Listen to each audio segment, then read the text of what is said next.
ఏ time వారం రోజులు ఉంటాయనే చెప్పు. 2 రోజులు ఒకసారి మొత్తం తినాలంటే టైం వస్తుంది. సరే మళ్ళీ కొంచెం వాటర్ వేయాలా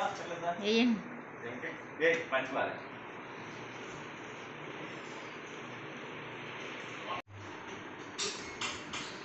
అంటుపోతుంది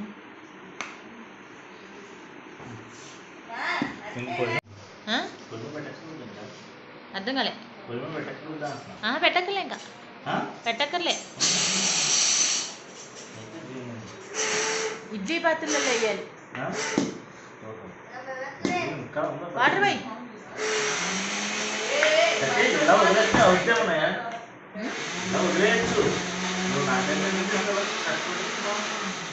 అర్షిరా.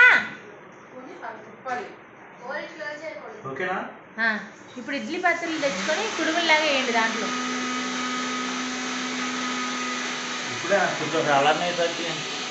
దీంట్లో చల్లనా చెయ్యాలగా మండిపోతుంది, కాలిపోతుంది.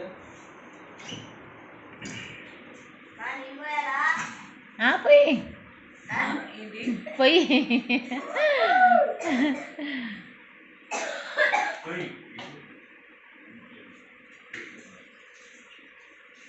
ఫ్యాన్ వేసుకోవచ్చు.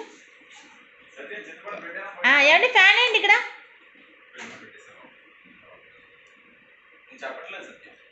దాంట్లోనా చెప్తా. ఇవ్వండి పచ్చిమిర్చి తీసుకెళ్ళండి. ఫ్యాన్ వేసి పచ్చిమిర్చి తీసుకోండి. పైన కవర్లో తీసుకెళ్ళిపోండి. ఓ 10-15 అయ్యింది. వేసేయచ్చు లెఫ్ట్ హ్యాండ్తో పట్టుకొని. కొంచెం వెయిట్ తగ్గారు.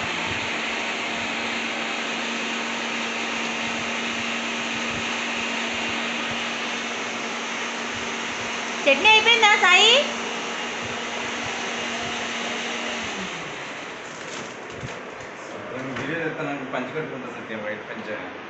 అసలు లేండి.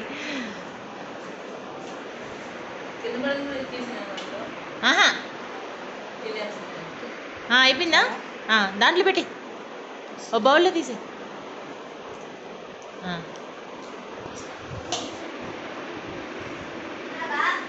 అసలు లెఫ్ట్ హ్యాండ్తో తీసి డైరెక్ట్ వేసి బౌల్లో తీసి. ఏదో బౌల్ అయినా ఏదైనా పర్లే. బాగా చల్లారిని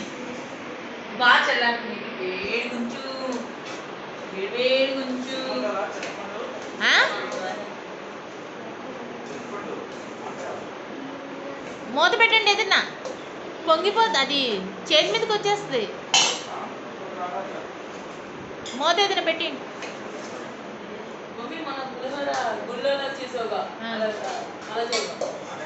తొందరది.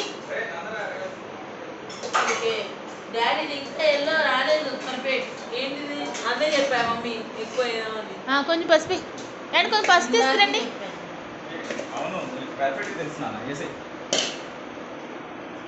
గాలి ఎగనవుకో కిందకను. కాదు, ఇప్పుడు ఆల్రెడీ చింతపండులో కూడా పసుపు వేస్తాం కదా. అది ఇది కలిపి ఉంటుంది. ఎండ అయిపోయిందా?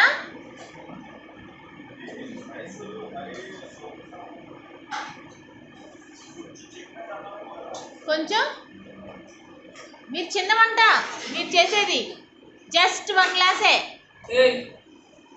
వాటర్ పోయండి.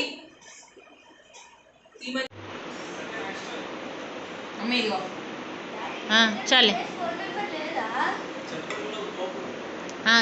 రెడీ చేయండి.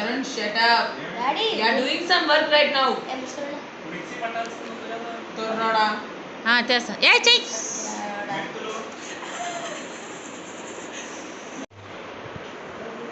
కింద యాలకి ఇప్పుడు ఉంటుంది, అది కూడా వేసేయండి.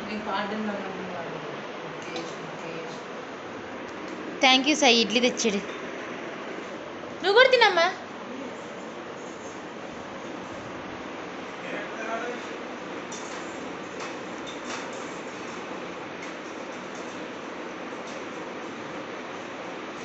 హర్ష, మీరు ఇద్దరిది అయిపోయిందా? తిందిరు కానీ నేను చెయ్యి. పనులు చేస్తున్నా. చెయ్యి చూసావా మమ్మీ ఎంత పర్ఫెక్ట్లో చూడు చూడు చెయ్యి. ఎవరికి రాదు. అన్నీ చేశాను. ఆ పైన డబ్బా ఉంటుంది చూడండి పిడియాషూర్ దగ్గర అదే మరి ఎలాగా చాలు చాలు ఫస్ట్ అది కలుపుకున్న తర్వాత అప్పుడు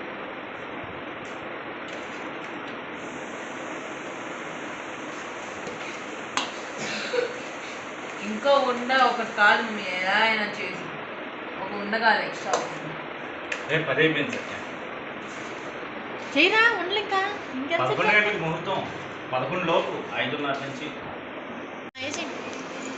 కంగారు పడుతుంటాము. డ్రాయర్ ఉందిగా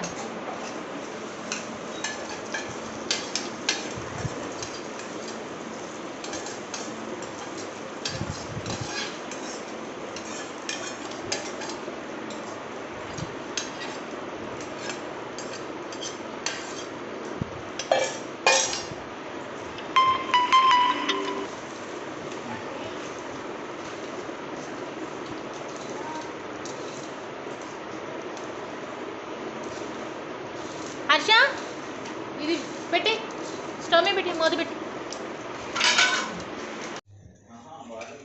కవర్ పెద్దది పెట్టుకో. బియ్యం కవర్లు ఎక్కడ ఉన్నాయి సత్య?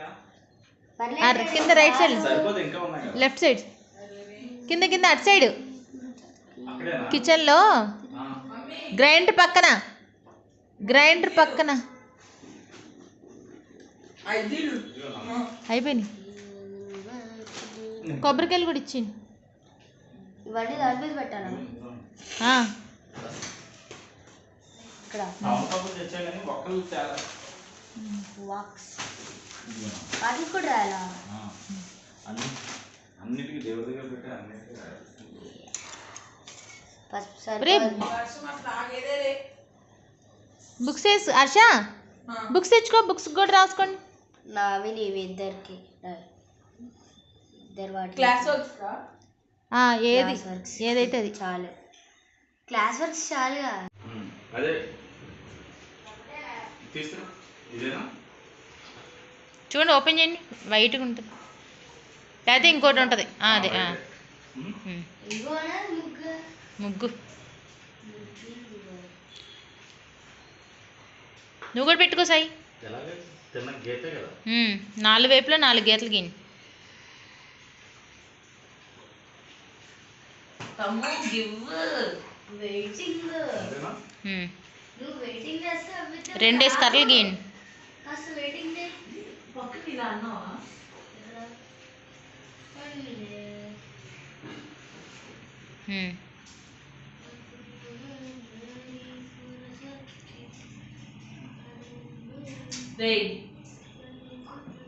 దేవుడు నుంచి నాన్న కుంకుమ బొట్టు కూడా పెట్టుకోండి పైన ఓమని రాసి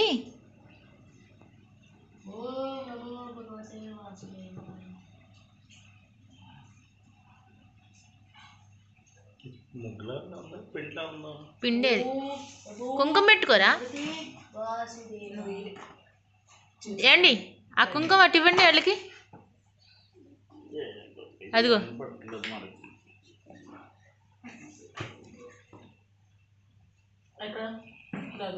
ఓం మీద ఒక డాట్ పెట్టండి అంతే ఆ పసుపు మీదే అంటుద్ది అంతే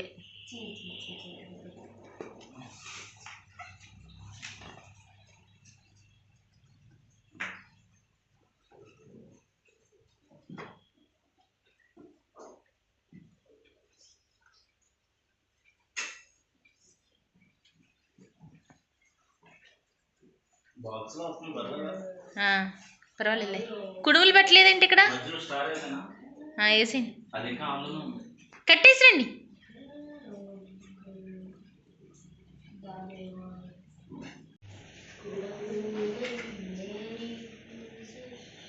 అంతే అంతే కలిపండి ఏ గీతగా ఆ గీత స్టార్ అంతే.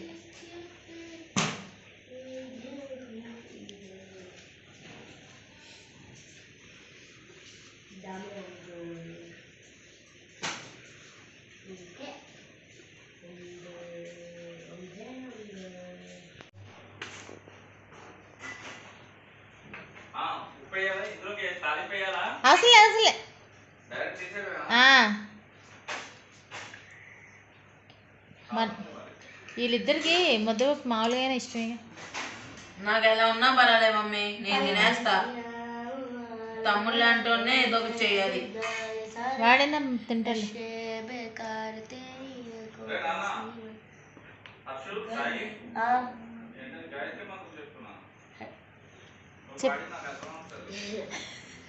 చెప్పు గాయత్రి మంత్రం.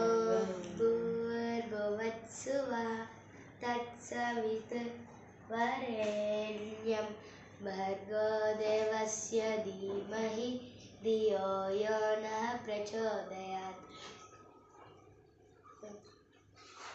ఇంకా వాడు ఇది కాకపోతున్నావు ఒకసారి నువ్వు పాడు.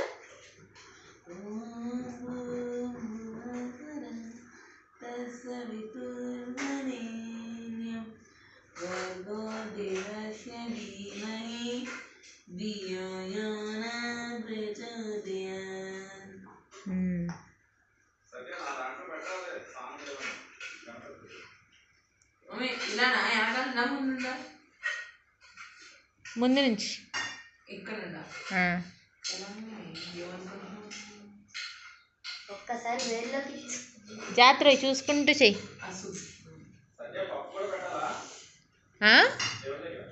అంటే అన్ని మహానైవేద్యం కింద కొంచెం వైట్ రైస్ ముద్దపప్పు. మహానైవేద్యం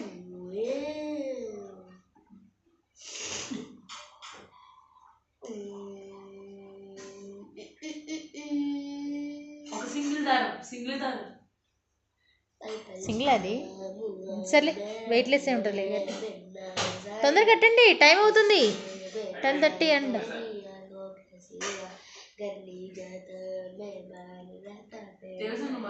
మీరేంటి అన్నీ ఇక్కడ తీసుకొచ్చి పెడుతున్నారు?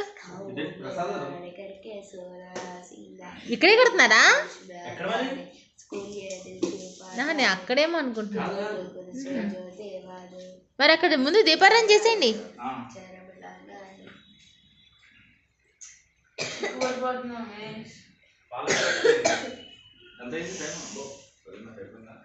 వైట్ దారంతో చేస్తావా లేతే?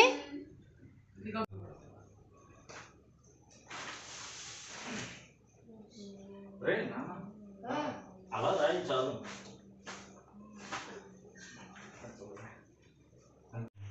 మహిరోధనే బ్రహ్మకర్మ సమారాభే ప్రాణాయామం చేయాలి. ప్రాణాయామం ఓం సువహ ఓం మహ ఓం జన ఓం తప ఓం సత్యం ఓం తత్సవితుర్వరేణ్యం భర్గో దేవస్య ధీమహి ధియో యో నః ప్రచోదయాత్. ఓం మాపో జ్యోతిర్వసో మృతం బ్రహ్మ భూర్భువస్సోహం. సంకల్పం మమ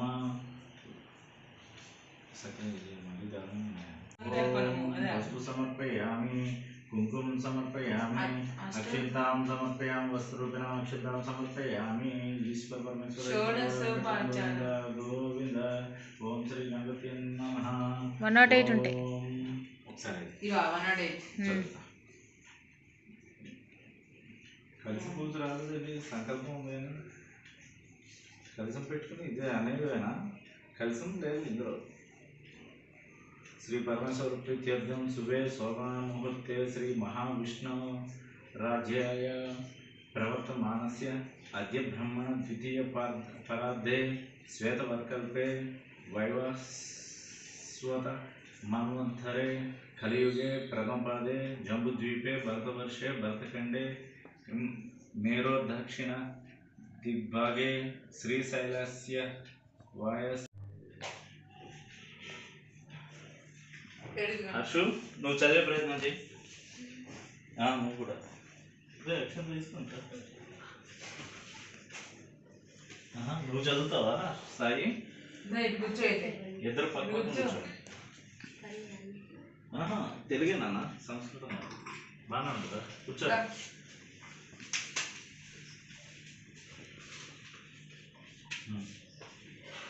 చదువు.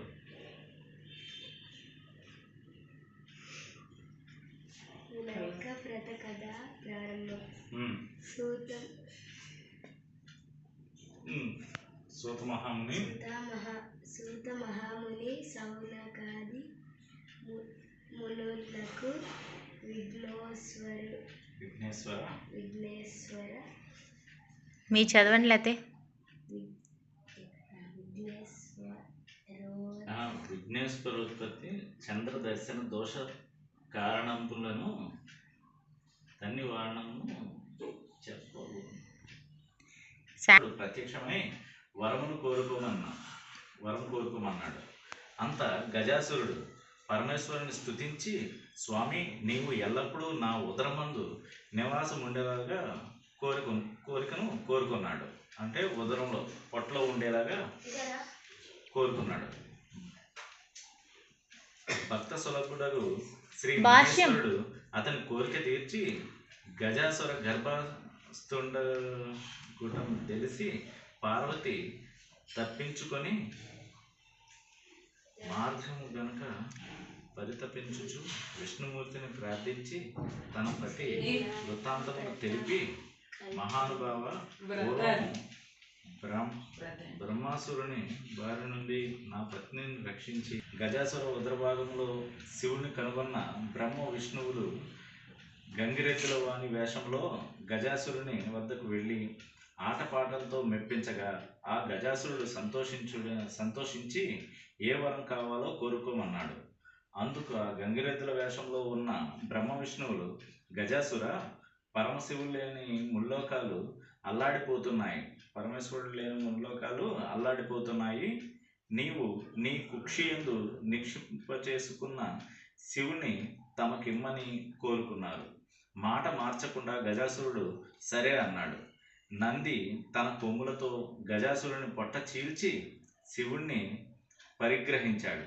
అంతటా ఆ గజాసురుడు, శివా, నీవు నా శిరస్సుకు ధన్యతను చేకూర్చి నీవు నా చర్మం ధరించవలను అని వరం కోరుకున్నాడు.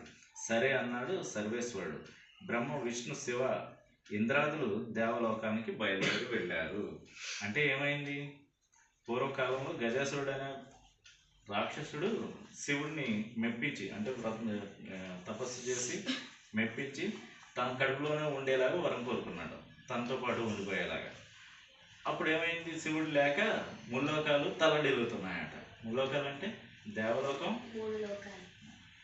మూడు లోకాలు ఏంటి? దేవలోకం, భూలోకం, పాతాళ లోకం లేక, ఓకే, రాక్షస లోకం అనుకున్నాం, లేక తల్లడిల్లుతున్నాయి.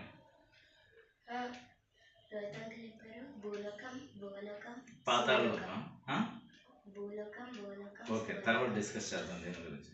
అయితే ఆ బ్రహ్మ విష్ణువులు ఇద్దరూ కలిసి ఏం చేశారు? గంగిరెద్దుల వేషంలో వచ్చి గజాసురుడిని మెప్పించి, అంటే ఆడి పాడి తనను సంతోషింపజేసి మా శివుడిని మాకు తిరిగిచ్చే అన్నారు. ఎలా వింటున్నారు? మా శివుడిని మాకు తిరిగిచ్చేయమని అడిగారు. అడిగితే గజాసురుడు ఆల్రెడీ మాట ఇచ్చాడు కదా, కాబట్టి మాటకు లొంగి ఇచ్చేశాడు. అంటే ఇవ్వడం అంటే ఎలాగా? నందీశ్వరుడు ఏమో తన కొమ్ములతో తన పొట్టని చీల్చేసి శివుడిని బయటికి తీసుకున్నాడు. దానివల్ల ఏమైంది? ఆయనకి మరి చనిపోతాడు కదా, కాబట్టి తన రూపం, గజాసురుడు అంటే ఎవరు? వినాయకుడు, గజానుడు అంటే ఏనుగు తలనేమో తన పుత్రుడికి ఇచ్చేలాగా, తన చర్మం ఏమో శివుడు ధరించేలాగా వరం కోరుకున్నాడు. అది శివుడు ఇచ్చాడనమాట. తర్వాత వినాయకుని జన్మం.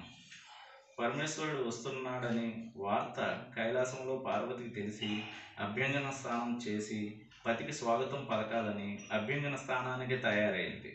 తన ఒంటికి నలుగు పెట్టుకున్న పిండితో ఒక బొమ్మను తయారు చేసి తన తపశక్తి వల్ల పొందిన వరంతో ఆ బొమ్మకు ప్రాణప్రతిష్ఠ చేసి మందిరం వద్ద కాపలా ఉండి ఎవరిని లోపలకు రానివ్వద్దని స్నానానికి వెళ్ళింది. అంటే ఏంటి, పరమేశ్వరుడిని తీసుకొస్తున్నారు కదా, వస్తున్నారు కాబట్టి పార్వతీదేవి రెడీ అవుతుంది, నలుగు పెట్టుకుని అన్ని చేస్తుంది. ఆ నలుగు పెట్టుకున్న పిండితో ఓ ముద్ద చేసి దానికి ప్రాణం పోస్తే ఈ వినాయకుడు పుట్టాడు అనమాట. వినాయకుడిగా తయారయ్యాడు. తయారైతే ఆ స్టాచ్యూకి ప్రాణం పోసింది ఈవిడ. ప్రాణం పోసి తను స్నానానికి వెళ్తుంది కాబట్టి తన ఇంటికి కాపలా ఉండమని చెప్పి లోపలికి వెళ్ళింది. గజాసురుడి నుంచి విముక్తిని పొంది కైలాసానికి వచ్చిన శివుడు లోపలికి వెళ్ళబోగా గుమ్మం వద్ద బాలుడు అడ్డగించాడు. ఎవరు అడ్డగించింది? వినాయకుడే. శివుడు వచ్చేస్తుంటే మరి తల్లి చెప్పింది కదా, ఏం చెప్పింది? లోపలికి ఎవరిని రానివ్వద్దని. అడ్డగించాడు, ఆపాడు. తాను ఈ కైలాసానికే అధిపతినని, పార్వతి భర్తనని చెప్పాడు శివుడు. శివుడు చెప్పాడు, నమ్మడు. నువ్వెవరివైనా వెళ్ళవడానికి వీలు లేదన్నాడు ఆ బాలుడు. వాద ప్రతివాదనలు పెరిగాయి, బాగా ఆర్గ్యుమెంట్ పెరిగిపోయింది. పట్టుదల పెరిగి శివునికి కోపం పెరిగిందనమాట. హెచ్చింది అంటే పెరిగింది. ప్రమద గణాలు కూడా ఆ బాలుని ముందు ఓడిపోయాడు. అంటే తనతో పాటు వచ్చిన ప్రమద గణాలు అంటే ఆయన సైన్యం అంతా కూడా ఆ బాలుడి ముందు ఓడిపోయాయి. ఇక తాళలేక శివుడు త్రిశూలంతో బాలుడి శిరస్సును ఖండించేశాడు. పార్వతి వచ్చి నిర్జీవుడైన బిడ్డను చూసి, నాదా, పసివాణ్ణి ఎంత దారుణంగా హింసిస్తారా అని రోధించింది. శివుని మనస్సు అర్థమైంది. తన తొందరపాటుకు చింతించాడు. శివునికి ఆ మనస్సు అర్థమైంది, తన తొందరపాటుకు చింతించాడు. నీ బిడ్డల్ని బ్రతికిస్తానని పార్వతికి మాట ఇచ్చాడు. వెంటనే తన పరివారాన్ని పంపించి ఉత్తరముఖంగా పడుకున్న వారిని శిరస్సు తెమ్మన్నాడు. ఆ పరివారం ముల్లోకాలు గాలించారు. ఎక్కడ ఏ ప్రాణి కూడా దొరకలేదు. అంటే ఉత్తరముఖంగా అంటే ఉత్తరం వైపు తల పెట్టుకుని పడుకున్న వాళ్ళు అసలు ఎవరూ దొరకలేదు.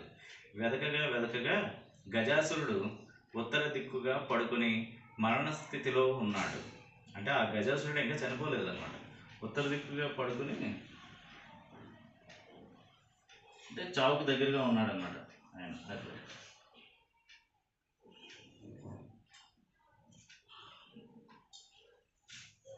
ఉన్నాడు. ఆ గజాసురుని శిరస్సును తెచ్చి ఆ బాలుని మొండానికి అతికించి సజీవుని చేశారు. ఆ బాలుడి మొండానికి అతికించి బతికించేశారు. పార్వతి ఆనందించింది. విఘ్ననాయకుడిని గజముక్క గలవాడని, గజాననుడని, వినాయకుడని, లంబోదరుడని పరిపరి నామాలతో పార్వతి తనయుణ్ణి అల్లారు ముద్దుగా పెంచుకుంది. అలా వినాయకుడు జన్మించాడు అనమాట. వినాయకుడికి గజరూపం వచ్చింది. వినాయకునికి ఆధిపత్యం అంటే ఆయనకి అధికారం ఇవ్వడం. కొంతకాలమునకు పార్వతీ పరమేశ్వరులకు కుమారస్వామి జన్మించాడు. అతడు మహాబలశాలి. ఒకనాడు మునులు, దేవతలు పరమేశ్వరుని, దేవా, విఘ్నములకు అధిపతి కావాలని కోరారు. అందుకు వినాయకుడు, కుమారస్వామి ఇద్దరు విఘ్నాధిపత్యమునకు పోటీ పడ్డారు. అంతటా శివుడు, నాయనులారా, ఈ ముల్లోకాల్లో గల పుణ్య నదులలో స్నానమాడి ముందుగా నా వద్దకు ఎవరు వచ్చెదరో వారికే విఘ్నాధిపత్యము ఇచ్చేదనని పలుకగా కుమారస్వామి తన వాహనమైన నెమలిపై ఎక్కి బయలుదేరాను. గజాననుడు, తండ్రి, నా అసమర్థతను చాటుటకు ఇట్లా చేసినారా అని వేడుకొనగా, అంతటా పరమేశ్వరుడు దయాగుడై నారాయణ మంత్రం జపించుచు తల్లిదండ్రులకు ముమ్మారు ప్రదక్షిణం చేయగా, కుమారస్వామికి తాను వెళ్ళిన దోవలో గణపతి ముందుగానే వెళ్ళి స్నానములాచరించి ఎదురుపడుతూ కనబడేవాడు. తన ఆజ్ఞనకి చింతించిన వాడే కైలాసమునకు వచ్చి, తండ్రి, నా ఆజ్ఞనమును మన్నించి గణపతికే విఘ్నాధిపత్యమును వసంగవలనని వేడుకొన్నాడు. అంతటా పరమేశ్వరుడు భాద్రపద శుద్ధ చతుర్థి నాడు గణపతికి విఘ్నాధిపతులని మొసంగను.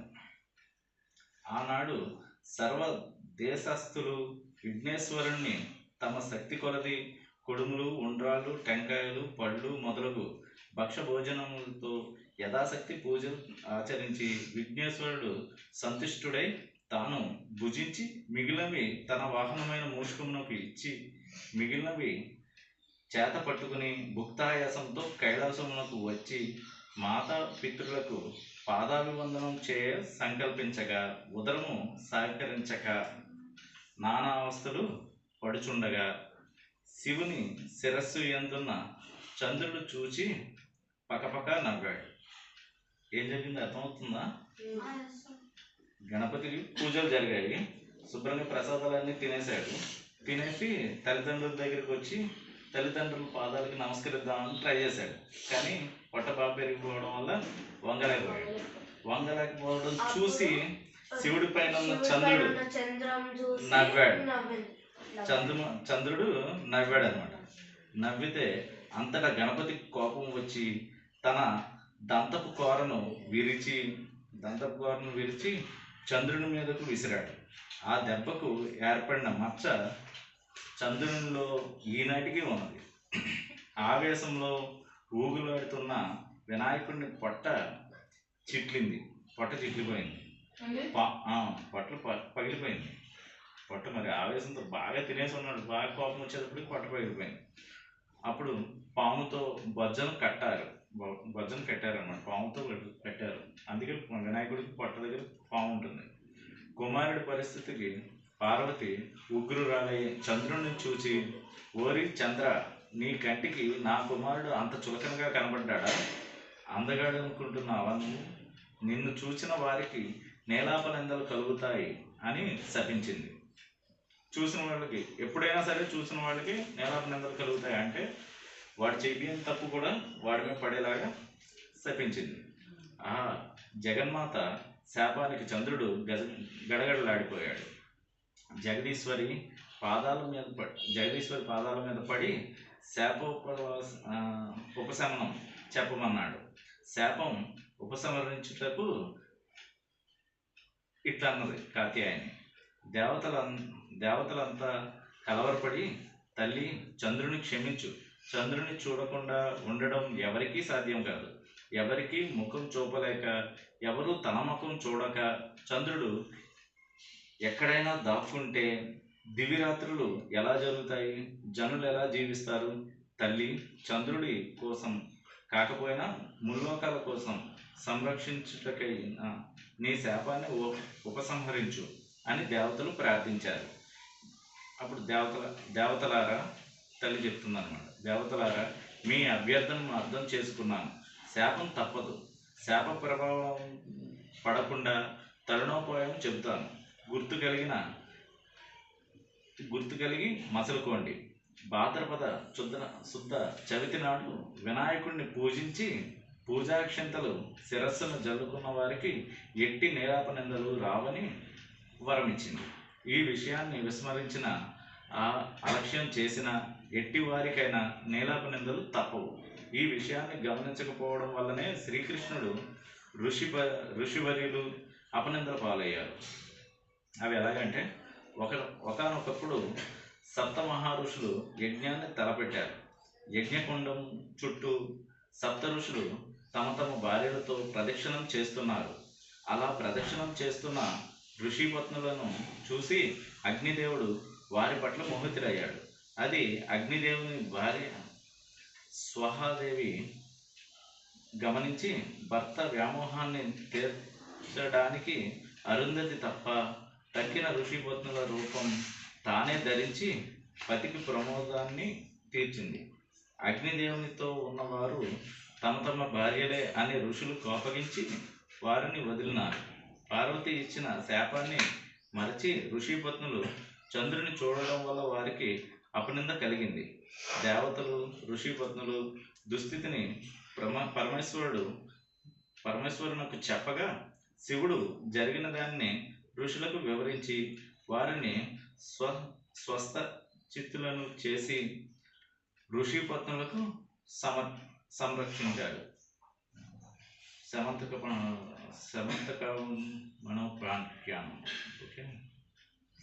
మనోపాఖ్యానం. పూర్వం శ్రీకృష్ణుడు కూడా పాల తుత్తంలో హర్ష ఒకరికి ఉంచుకుని తల మీద వేసుకోండి. నేను లాస్ట్లో చేస్తాను.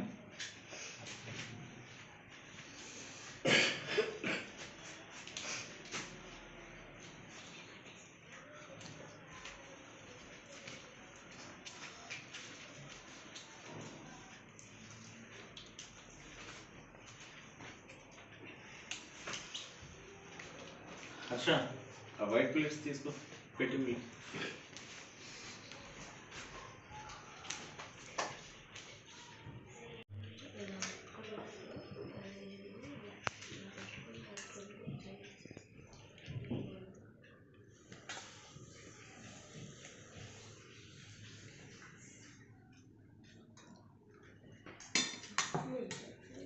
మీరు కూడా తినేయండి.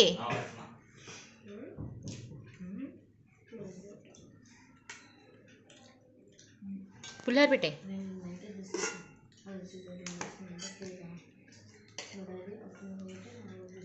బాగుందరా టేస్ట్?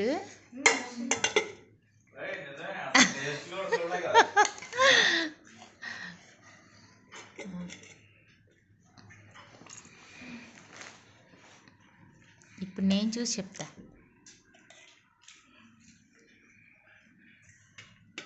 చాలు. నీకు ఎంత కావాలో అంత పెట్టుకో.